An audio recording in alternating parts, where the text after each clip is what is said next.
Assalamualaikum warahmatullahi wabarakatuh. Perkenalkan, nama saya Alfiani Saraya Aini dari Fakultas Ekonomi Universitas Islam Sultan Agung, Prodi S1 Akuntansi. Di video kali ini, saya akan menjelaskan tentang aset guna untuk memenuhi tugas teori akuntansi yang diambil oleh Bapak Jafar. Yang akan saya jelaskan tentang aset yaitu mengenai definisi aset, karakteristik aset, dan jenis-jenis aset. Definisi aset. Aset atau aktiva adalah sumber ekonomi yang diharapkan memberikan manfaat usaha di kemudian hari. Aset dimasukkan dalam neraca dengan saldo normal debit. Aset juga dapat diartikan sebagai sumber kekayaan yang dimiliki sepenuhnya dan dimanfaatkan di masa yang akan datang. Yang dimaksud dengan kekayaan pada definisi tersebut adalah kekayaan yang berupa benda atau hak kuasa, di mana hal tersebut diperoleh di masa lalu dan diharapkan bermanfaat di masa yang akan datang, yang pada umumnya dinilai pada saat ini dengan satuan uang. Karakteristik aset. 3 karakteristik aset yang harus dipenuhi agar suatu objek atau pos dapat disebut aset.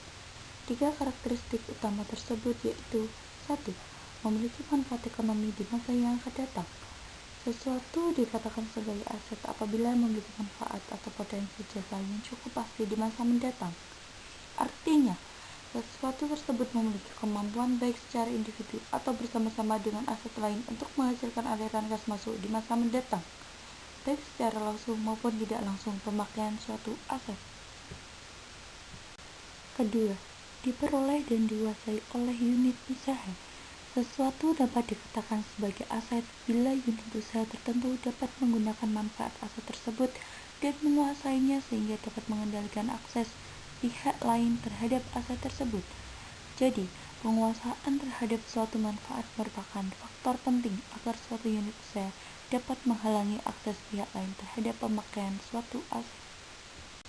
Dan yang terakhir yaitu timbul akibat transaksi masa lalu. Suatu unit usaha dapat mengakui suatu aset apabila telah terjadi transaksi atau peristiwa lain yang menyebabkan suatu entitas memiliki hak atau pengendalian terhadap manfaat dari aset tersebut. Jadi, aset tersebut muncul karena transaksi masa lalu. Dengan kata lain, aset tersebut dapat diakui apabila terdapat transaksi benar-benar terjadi, bukan berasal dari transaksi yang bersifat hipotetis. Jenis-jenis aset. Aset dapat dikelompokkan ke dalam 3 kelompok yaitu aset lancar, aset tetap, dan aset tak berwujud. 1. Aset lancar.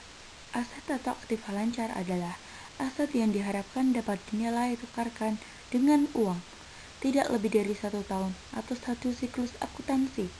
Aset lancar sendiri memiliki ciri utama yaitu waktu pemanfaatan yang relatif singkat, tidak lebih dari 1 tahun buku, dan bisa dikonversikan ke bentuk uang kas. Contoh aset lancar antara lain yaitu kas, surat berharga, piutang dagang, piutang wesel, piutang pendapatan, beban dibayar di muka, perlengkapan, persediaan barang dagangan. Dan yang kedua yaitu aset tetap. Aset atau aktiva tetap adalah sumber daya atau kekayaan yang memiliki hak kuasa dan diharapkan dapat dinilai tukarkan dengan uang dan dimanfaatkan yang memiliki umur ekonomis lebih dari 1 tahun. Aset atau aktiva jenis ini dapat juga dikatakan sebagai aset atau aktiva tidak lancar. Contoh aset tetap antara lain yaitu tanah, gedung, mesin, peralatan, dan sebagainya. Dan yang terakhir yaitu aset tak berwujud. Aset atau aktiva tak berwujud adalah sumber daya atau kekayaan yang memiliki hak kuasa yang tidak memiliki bentuk fisik. Atau dengan kata lain, aset atau aktiva jenis ini dapat juga disebut sebagai hak istimewa yang dimiliki oleh suatu perusahaan atau perorangan. Contoh aset tak berwujud dapat berupa goodwill, hak paten, hak cipta, hak sewa, dan sebagainya. Sekian penjelasan aset yang dapat saya sampaikan. Semoga bermanfaat. Terima kasih. Wassalamualaikum warahmatullahi wabarakatuh.